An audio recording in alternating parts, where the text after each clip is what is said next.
তার কথা তো বলতেই আমার ঘৃণা লাগে। কুণাল ঘোষ না ছিনাল ঘোষ, এই কুণাল ঘোষ আবার বলছে ক্ষমতা থাকলে ব্রিগেডে করে দেখা।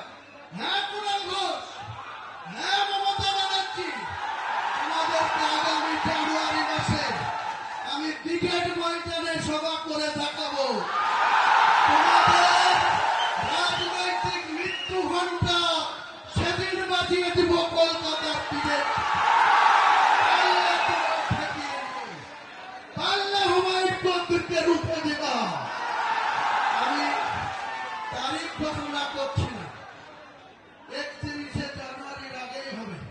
জানুয়ারি মাস পার হতে দেব না, কারণ আপনারা জানেন ব্রিগেড মাঠটা সেন্ট্রাল গভর্নমেন্টের আন্ডারে, তাদের এনওসি নিতে হবে। এনওসি তো অনেক কিছু আটকাবার চেষ্টা করবে, সে আমি নিশ্চয়ই চেষ্টা চরিত্র করে যদি আমি এনওসি পাই ব্রিগেডেই। আপনি এক সময় মমতা ব্যানার্জিকে কি বলেছিলেন? চোরের রানী বলেছিলেন। সারদাতে যখন আপনি 3.5 বছর জেল খেটেছিলেন তখন মমতা বন্দ্যোপাধ্যায়ের গ্রেপ্তার চেয়েছিলেন। কে চেয়েছিল? হুমায়ুন কবির চেয়েছিল না কোনো মুসলিম চেয়েছিল?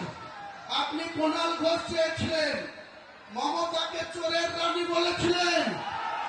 আমি বলিনি, হুমায়ুন কবির বলেনি, বাংলার কোন মুসলমান সম্প্রদায় মমতা বন্দ্যোপাধ্যায়কে চোর বলেনি, কিন্তু আপনারা বলেছিলেন। আর মমতা বন্দ্যোপাধ্যায় এত গুণবলিতে ভরা, যে যত বেশি গাল দেবে তার অত বেশি প্রমোশন হবে মমতা ব্যানার্জির কাছে, যে যত বেশি ওকে গাল দেবে। ফলো করুন টাইমস নাও খবর।